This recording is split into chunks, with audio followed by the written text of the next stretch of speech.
Hey girl, hey, my name is Gina DeFord. I'm the founder of Babe Crafted, and I am so excited to be going live today with Shatoria Smith.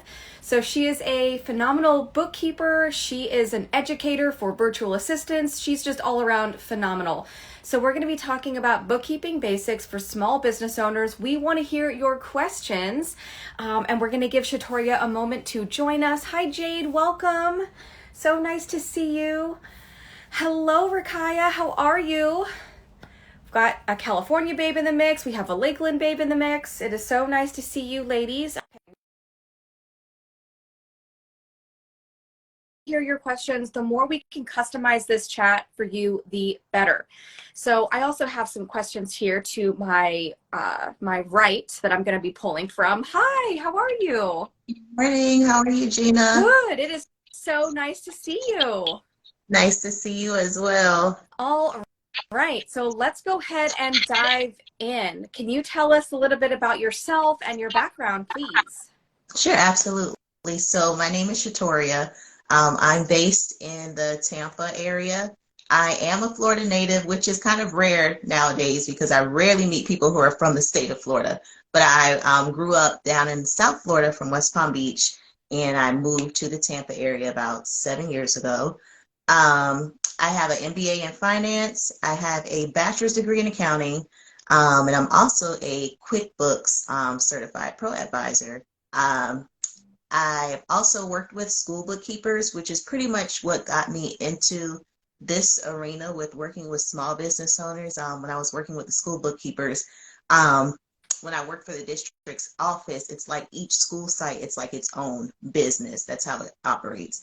So it was my responsibility to make sure that those bookkeepers had everything that they needed and they were supported in order to complete their finances for their school. And a lot of them didn't really know what they were doing and they felt overwhelmed by that. So I just basically gave them that like best friend approach. We're like, look, this is how we're going to do it. Don't beat yourself up about it. It's okay. And if you make a mistake, we'll go back and fix it. Not a big deal. That is phenomenal. So education definitely comes naturally to you. That's something that you not only have been sharing with the bookkeepers you worked with in one of your day jobs, but that also lends itself to the virtual assistants that you mentor and nurture as well, and encourage them to be able to start their own business, whether that's bookkeeping or social media management or admin, whatever is their specialty and interest. Yes. That is amazing. We all need someone like you in our corner who can say, hey, it's going to be okay. Let's try Right. it like this. Right. And it's okay to ask Mm, questions. And no, I know a lot of times when we're working in our corporate job, sometimes you feel like, oh my gosh, I don't want to seem like I don't know, but ask questions. And that was the thing that I had to let my bookkeepers know, like, it's okay. I'd rather you ask me than me assuming that you know something. And then later down the line, you come out and say you don't know it. So just say you don't know it. It's okay. And if you come back next month and say you don't know it, that's fine too. At least you're saying something as opposed to just being quiet and just afraid to even speak up. So yes. Oh my goodness. So I am popping a question in the chat for our amazing folk who are tuning in. And I want to know, and I'm sure Shatoria is curious too, does anyone else in here struggle to ask for help?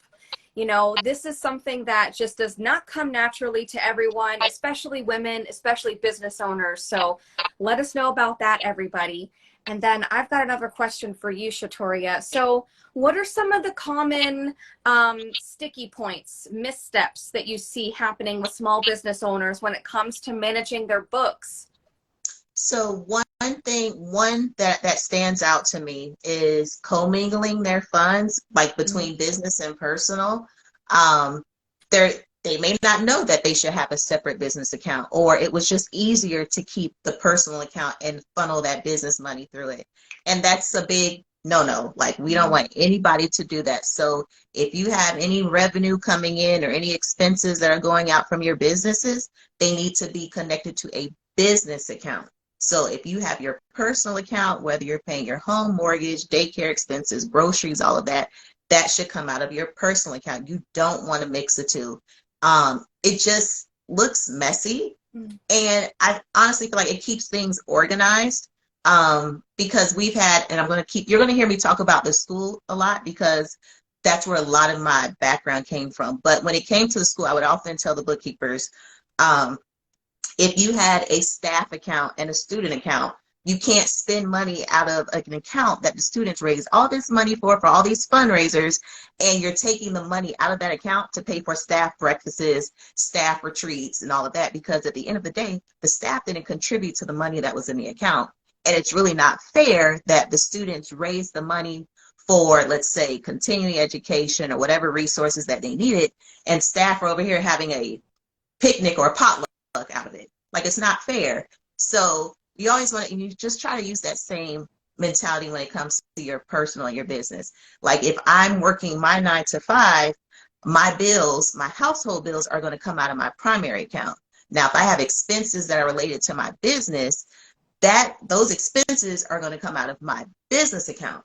So I try to make sure that small business owners like understand, like, hey, if the money or revenue that comes in from the business, let the expenses go out of that business account. Now, there are times when someone's like, oh my gosh, I had to do X, Y, Z, I had to pay this. Make sure you reimburse yourself. If you reimburse yourself, it's not a problem, but we want to keep those reimbursements to a bare minimum, because you don't want to get into a habit of, oh, I'm just going to take money out of my personal, like, just try to keep it real minimum if possible.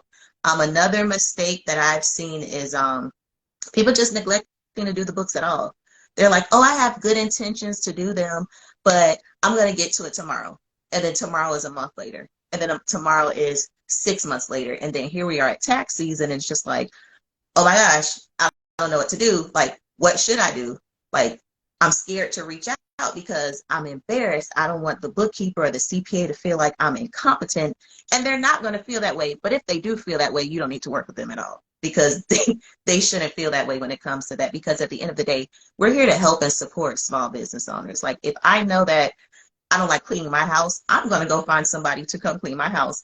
And I'm not going to feel any type of way if my house is dirty. I might try to clean up, but then when I sit down and think about it, I'm hiring somebody to come help me. So I don't need to clean my house before the cleaning lady comes in, because she's not going to have anything to do. So the same rules apply when it comes to the bookkeeping. Another thing that I've seen is receipts. That's a biggie. Sometimes we get these receipts and it's like, let me see. You have a receipt, you'll have it in your car. And one thing that I've noticed is I go to Chick-fil-A or McDonald's a lot. And so I put my receipts in the cup holder. And then so if I'm going to McDonald's and I put my cup in the cup holder and I think about, oh my gosh, as soon as I pull that receipt out, all the ink and everything is running off of the receipt. And if it was something that was important, I can't even tell you what it was, because I didn't store the receipt properly. So what I try to tell people is request an electronic receipt if you can, or as soon as you get that receipt, put it in your wallet or put it in a safe spot where at a later date and time, you can sit there and take pictures of it and either upload it to your cloud storage, or if you're using QuickBooks, you can even upload it into QuickBooks if you download the QuickBooks app. Absolutely. And something that we put out our A game for our clients, but it's important for us to share that A game with ourselves within our businesses too. Staying organized saves us time and money down the road. Yes. So I really love what you said, Shatoria, about if you're working with a bookkeeper or any other, professional for that matter, they should not be shaming you. They should not be embarrassing you. It should be a positive working relationship, no matter how complicated what you have to offer is. So that being said, do you have any, okay, and I want to share with you, we have a couple comments here. So Taisha of the hostess table said that she's not afraid to ask for help, but that she usually doesn't know who to ask, and it has made her fearful. So now she says that she tries to ask other professionals that she trusts who are like-minded. And then I want to share another comment for you before we go into, the question I have for you. So Desiree of Desiree Hayes Photo says that she does struggle to ask for help. And sometimes it's just a matter of knowing what it is that she needs help with specifically. Like, she might know that she needs help, but she doesn't quite know what to ask for. Do you have any insight for these ladies, and for what they have shared today? So I have a confession that I also struggle with asking for help. And recently I've had to say, okay, do I want to sit here in silence and suffer? Or do I want to ask somebody who could potentially help me take that next step to move forward, because I notice when I sit in silence and I don't say anything, I tend to stay stuck.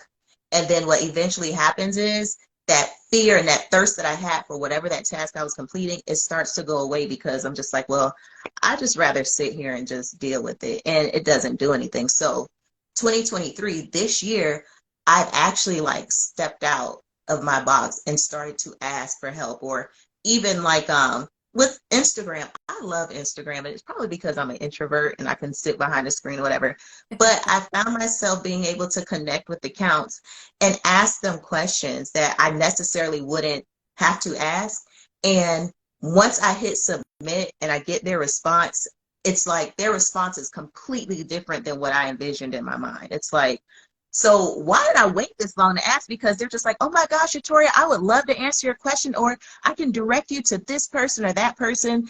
And the hard part for me as an introvert is just taking that initial step. Like, it is hard, and I can't explain like why it is, but it's just like, it's, I don't know, it's just difficult. But I've noticed that if I just find somebody, like even if it's just liking somebody's stories or whatever, and they respond back and say, hey, thank you, or something like that, we could start a small, like, hey, how are, small dialogue, hey, how are you, how was your day? Or my question is, well, how did you get started in business? Because I'm very curious about that as somebody that's starting out for myself. So, and I find out that, oh, it's easy to have that conversation once we basically break the ice, if that makes sense. But like I said, I am probably the queen of being quiet and not saying anything, but I made a decision this year that I wanted to branch out and do more. So in order for me to do that, I have to connect with people that I feel comfortable with, because I do feel like I have good intuition. So it's like, if it feels right, then I'll reach out. So I hope I answered the question. Yeah, absolutely. Absolutely. I love that you shared that when you do reach out, when you do take that step, that you are met with just the utmost support and enthusiasm. Let's manifest that for ourselves. Like, let's manifest positive, Yeah. a positive response and just the utmost support, because people, for the most part, do want to help, and we can shorten that length of time that we feel maybe uncomfortable or a little embarrassed, what have you, if we just go ahead and reach out. And even if we don't know exactly what we're looking for, like Desiree said, if we just said, hey, look, here's where I'm at. I know I need some help. What are your thoughts on what I should add to this equation, or, what you think I need? And then just go from there. So cheers to being kind to ourselves and patient, and just expect positivity and support, and for, there are some people out there who maybe have not been so kind to us in the past, Yeah. and, shame on them. But for the most part, let's go ahead and manifest goodness coming our way when we ask for help. Absolutely. Yes, Yep.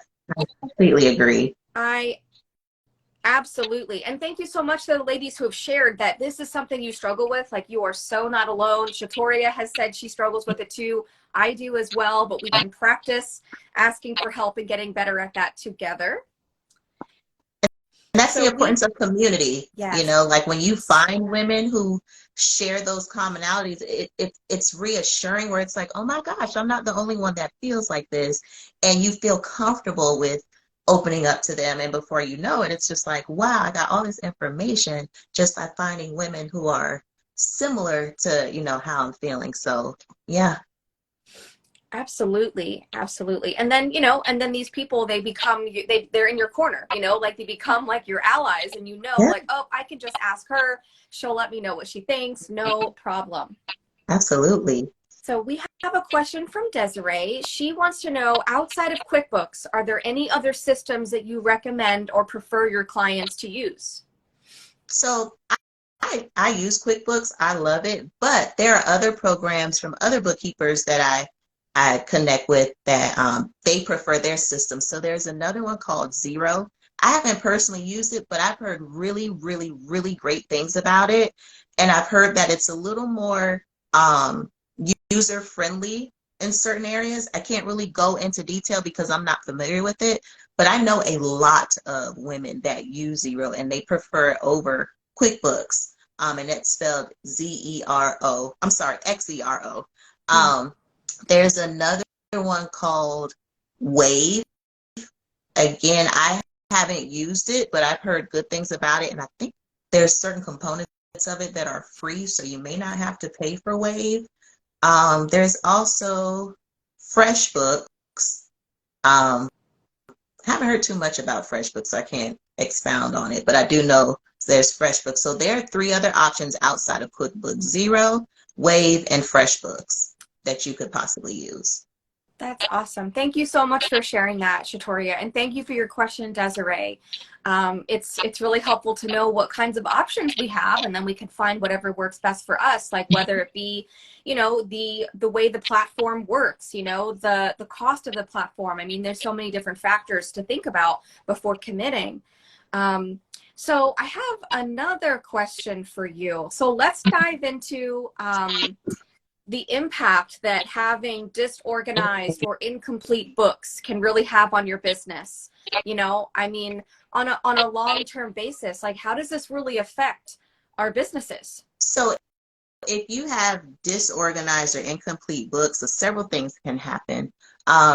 You're unable to tell how much money you're making.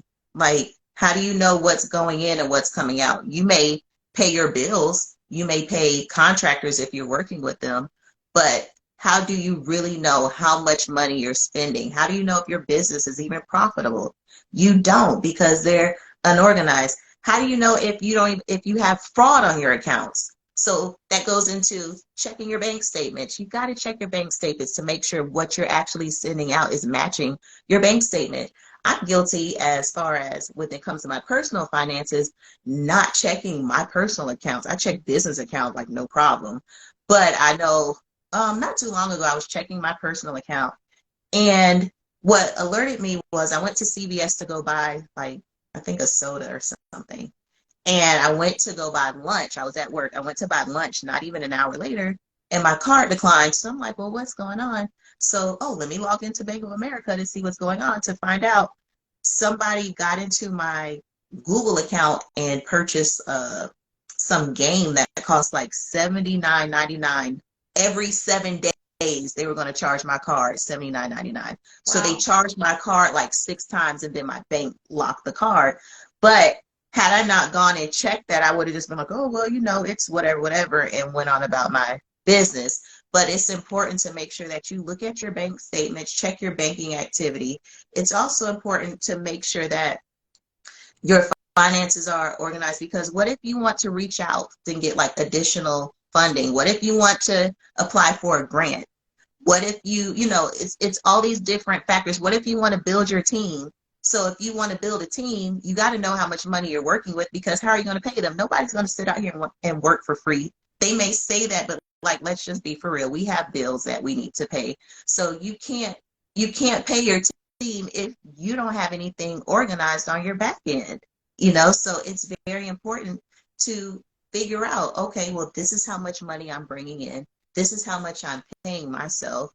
This is how much I'm paying for contractors or for indirect costs related to my business, whether it's different systems or subscriptions or whatever it is, or even if it's like cost of goods sold. Like Tiana's a florist, so she may have to buy ribbons, she may have to buy vases and flowers and all that type of stuff. So it's important to know those things, because if you don't know them, then how are you going to thrive? How are you going to operate if your books are junky?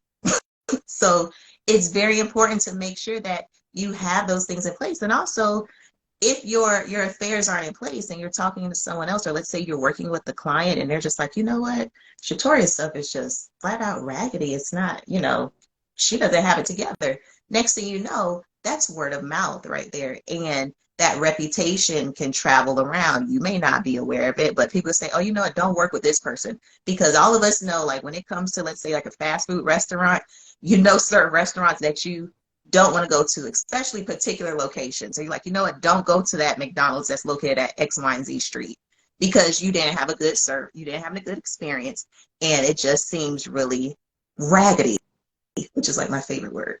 So you just try to avoid any disorganization, like, by all means. Like if you're doing the bare minimum by keeping up with your receipts, at least saving your bank statements. You have records of what's going on. It's like, I have everything. I just need someone to help me put it together.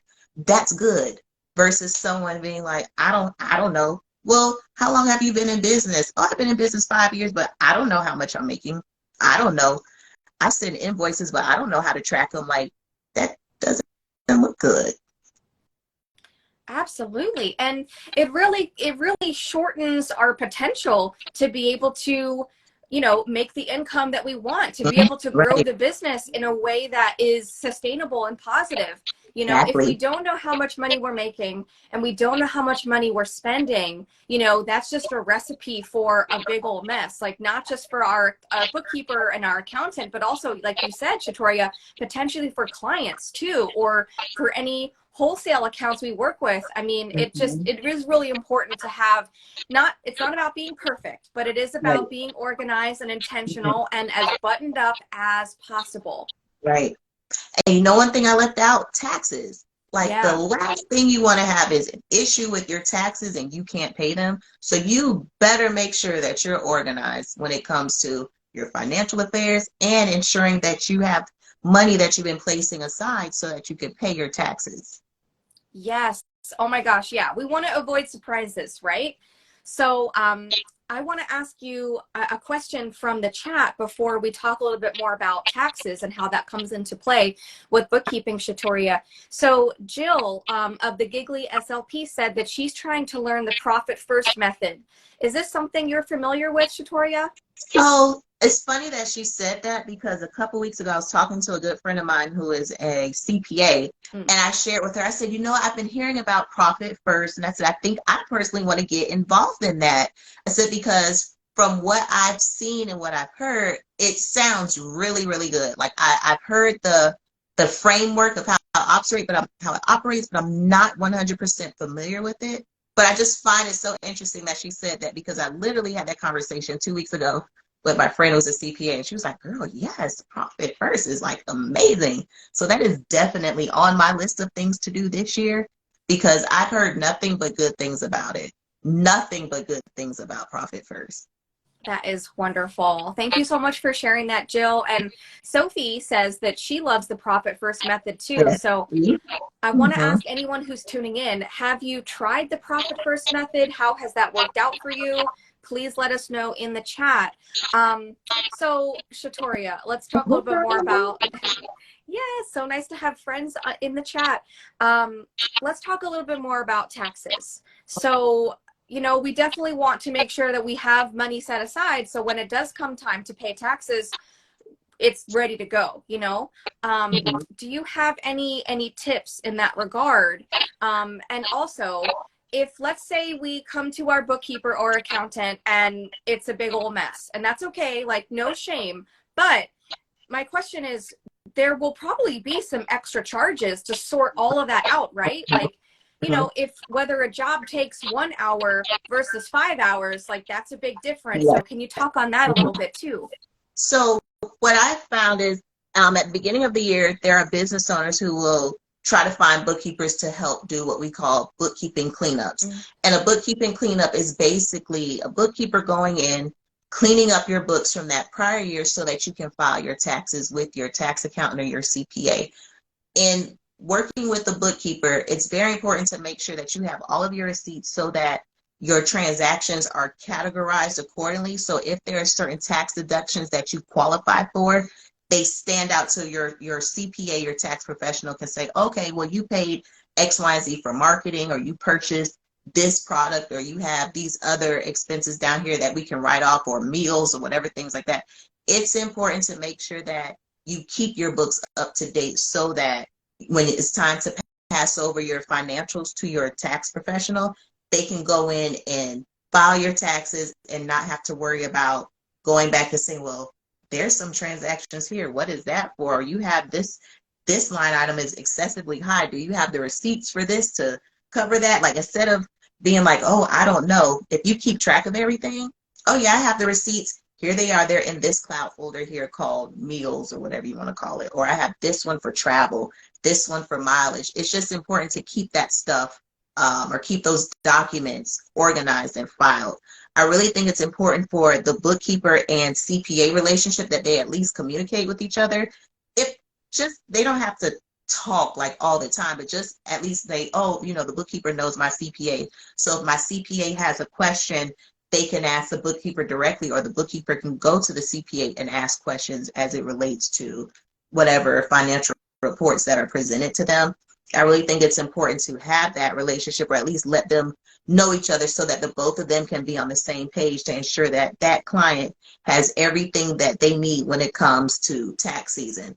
I know some CPAs will let the bookkeeper know, hey, looking at Gina's reports, we want to make sure that she's saving 25% for her quarterly taxes. So make sure you're taking 25% out so we can put it in an account, so that when it's time to pay her back tax bill, that money is sitting in that account and we can go ahead and send it over so that bill can be paid. So I really think it's important for that bookkeeper and that tax professional or CPA to have some sort of communication with each other, just so that they're on the same page when it comes to taxes. A lot of times you might have some bookkeepers that do the taxes. You might have some who don't. I don't, but I like to know some things, so that I'm not looking crazy at the end of the day. And the CPA is like, well, why didn't you do this? Or why didn't you do that? So I always try to make sure that my clients have everything that they need for taxes, that they know, okay, you need to have your receipts for this, or what vendor did you pay. 1099s is another thing that's important. And I just want to throw this out there too. Whenever you pay an outside contractor, you have to make sure you have that W-9 before you pay them. So, I have some business owners who are like, oh, I just created an invoice in PayPal and I sent them over because they needed to get paid. Well, no, you have to make sure that you have that W-9 on file before you pay them. That's a big no-no. I will not, even when I was at the schools, I would tell them, do not pay anybody unless you have that W-9 on file, because at the end of the year, when it's time for us to send 1099s, we don't want to have to chase people down trying to get their information. And we're coming off of Christmas, everybody's busy. The last thing they're trying to do is talk to a accountant, a bookkeeper, a CPA about a 1099. So I'm sorry, a W-9. So if you get that W-9 before you pay them the first time, that takes care of that, because they want to get paid. So because they want to get paid, they're going to go ahead and fill out that W-9. If you pay them before you collect that W-9, they may go MIA, and now it's like, oh my gosh, I need this person's information. So it's very important to make sure that those conversations are had between the bookkeeper and the tax professional or CPA. Absolutely. And it's so nice to have, a team of people that you work with who can communicate together and make sure that all of your, all your T's are crossed, all your I's are dotted. I mean, you want to work with people who are taking care of your business as if it was their own, and, avoid any kind of penalties. So that's really wonderful tips and insight. Absolutely. Yes. Okay. So what are some bookkeeping tasks that you recommend small business owners do on a daily, monthly, annual basis, And of course, if we're doing these things on a regular basis, it's going to save our future selves time and money. So how can we do that, as we go along? Sure. So I like to lump daily and weekly together, because some businesses don't have as many transactions. So it's like, okay, well, daily and weekly, we'll lump those together. One thing I suggest, as I mentioned earlier, is when it comes to receipts, please, please, please, please make sure that you're taking pictures of your receipts and uploading them to, whether it's your cloud storage or your accounting software. It's very important. And if you have that cloud, and let's say they're working with a bookkeeper who's doing the books for them, if they have like a shared folder, it makes it easier for the accountant or bookkeeper to go in and see those receipts, instead of coming back and forth and asking them like, well, what was this for? Or, there will be occasions where you do have to ask the business owner, like, well, what was this expense for? Because I do that with my clients. We'll have to send a spreadsheet for transactions that I couldn't really identify what they were. So I'll go ahead and let them know, hey, this is what this is or whatnot. Uploading those receipts, sending customer invoices. Sometimes, as business owners, we get so caught up in doing things. It's like, oh my gosh, I forgot to send the invoice. So make sure you have like a designated day of when you send those invoices out to those your clients. The same thing with following up on unpaid invoices. Maybe you're not using a CRM that has payment reminders and you're still doing things manually. So write it down on your calendar like, hey, every Wednesday I'm going to sit down and make sure I follow up on unpaid invoices and reaching out to those clients so that I'm not trying to chase them down at the end of the year. Another one is paying bills. Set a day on your calendar if your bills aren't automated or auto paid. Set a day on your calendar to say, okay, these are the days I want to make sure that my bills are paid so I'm not paying a late fee. Monthly tasks would be reconciling the books, reviewing those bank statements, making sure you have W-9s from those vendors that want to be paid, paying yourself, paying your contractors. What was the other thing you said? Annual task would be reviewing your profit and loss. That's something you should also do monthly. Review your P&L. How much money did I make this month? What bills do I have? What new expenses did I pick up? What new revenue streams are coming in? Like, it's good to be aware of that and knowing those numbers so that you can make well-informed business decisions. But, like the 1099, that's an annual thing. You do that at the end of the year. But you should reconcile your accounts monthly so that so that you can see what you have in your register and what the bank has, it matches. If it doesn't match, then there's something not right on one or the other side, or there could potentially be fraud there going on, and it's easier to detect it early than to try to go back a year down the line and be like, oh, well, this is a fraudulent, transaction. It's good to be on top of it early on. Yes, love that so much. Thank you for breaking it down by, what we could be doing, on a monthly, annual basis. That is so helpful. And I really love what you said about monthly looking at your P&L, because information about our business is powerful. We can see how is our business performing? How are our subscriptions performing for us? Do we need to let go of something? Do we have wiggle room to be able to add that thing that was on our wish list? And we can make educated decisions and not guess or assume. We can know with certainty of like, okay, I see the numbers right here.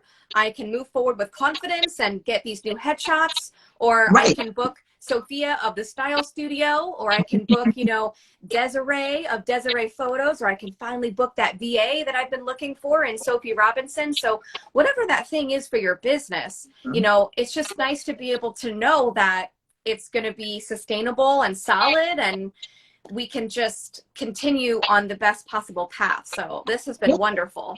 And you can see where you can scale back, where you're like, you know what, I'm paying for 3 different CRMs. I'm paying for 2 different email management systems. I use this one and I don't use the other 2, so I can cancel that subscription and save money. So it definitely paints that picture, and it tells you a story of what you have going on, and you're able, again, to make well-informed decisions from it. You can compare how this year was to last year, seeing like, well, you know what? Wow, I had an exceptional year this year compared to last year. And you can look at that P&L to see like, oh, it's because I had these new product releases. I had this launch. I paid more for advertising and marketing, or, I got a VA. Like, you're able to see like exactly what happened. It's like the numbers are telling a story. Mm-hmm. Yes, absolutely. Absolutely. And even if this is not an area that you feel super comfortable in, the more time you spend taking a look at your numbers, checking the spreadsheet or whatever platform you use to check, on your books, the more comfortable you'll feel, and it'll be exciting information and not overwhelming information. Right. Yeah. Absolutely. So, okay, we have covered a lot of fantastic ground today. We've covered some awesome questions in the chat. Thank you everyone who has added questions and comments. So phenomenal. So I want to ask you, is there any other like final words of encouragement you have for anyone who maybe hasn't been consistent with taking a look at their books, or maybe they've been burned in the past with a bookkeeper and have been hesitant to work with someone else? I do. So I do know there are some individuals who have been burned in the past, and because of that, they're a little reluctant to work with someone else.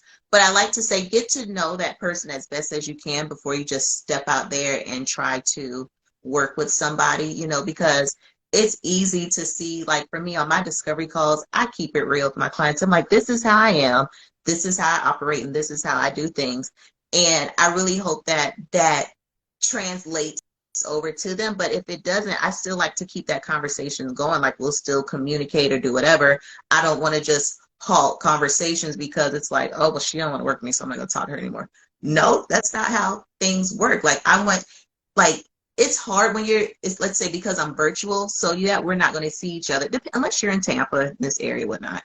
But it's like I still want you to feel that sense of security, knowing that I have your best interest at heart. I'm not going to neglect the books or just take this monthly payment and not do anything, leaving you as someone who trusted in me to help you with your books. And now you're more confused because it's like, well, this person said they were going to do this, but they didn't do it. So now it's like, I got to have X, Y, and Z done, especially when it's tax season. Then that's when that stress and that anxiety picks up. And it's just like, oh my God, the last thing I want any business owner to feel is stressed and overwhelmed when it comes to the numbers, especially if doing the numbers is not in your scope of things or it's not your ministry or your calling. Like the last thing I want is somebody to feel overwhelmed when it comes to that. Like we're here to help you out. So if you don't get those good vibes or you don't interview your bookkeeper, you can have several discovery calls with more than one. You do not have to commit to that one person. Talk to so many different, there's so many out there. Just like there's so many different Chick-fil-A locations, McDonald's, you don't have to go to the same one. Pick the one that you like within your area and go from there. But just be able to talk to somebody that where you have that good feeling. Like I said earlier, I really believe on my intuition. And if something just doesn't seem right to me, or let's say I'm doing some research and I was like, oh, I don't know about that, I might not follow through with that until, let's say, we just keep that dialogue and that conversation going. It's like, oh, well, you know what? She does seem genuine. She is this and this and that. And if you have a valid concern, ask them. It doesn't hurt to ask. It's just better to ask than not to ask at all. But last words that I have is keep up with those receipts. Make sure you're at least looking at your bank statement. If there's something on there that you don't know or don't recognize, same thing with your financial reports. If there's something that you don't know, highlight it, circle it, send an email. A lot of bookkeepers I know have unlimited email support, Boxer support, Slack, whatever. Ask the question and say, hey, Shatoria, or hey, whomever, I'm looking at my P&L. I don't know what this means. Can you tell me what that means? Or why does it look like this? Or what is that? Or what is cloud storage? I don't know what that is. You know, people may not know what it is. What is a CRM? You said that in your email, but what exactly does that mean? Like, I have conversations about virtual assistant with some of my bookkeeping clients because they trust talking to me. And it's like, well, what should I look for? It has nothing to do with bookkeeping, but they're comfortable in talking to me. And I like being able to have that dialogue where you talk about anything. That is phenomenal advice. Thank you so much for sharing that. So yes. So last but not least, Shatoria, where can we learn more about you and how can we work with you? So I hang out on Instagram all the time. So you can find me. You can find me on Instagram at the Virtual Bookkeeper, or you can go directly to my website, which is iamslsmith.com. And if you go to the contact page, it will send you a link to my inquiry form. Once you submit an inquiry, I'll get it and we can schedule some time on the calendar just to sit down and talk. Wonderful. Thank you so, so much for sharing that and for everything you've shared today. A round of applause for Shatoria, everyone. Thank you, Gina. Thank you so much. Cheers to getting our books in order and feeling confident as we do it. Thank you again, Shatoria, and everyone have a great day. Thank you. Bye, everyone.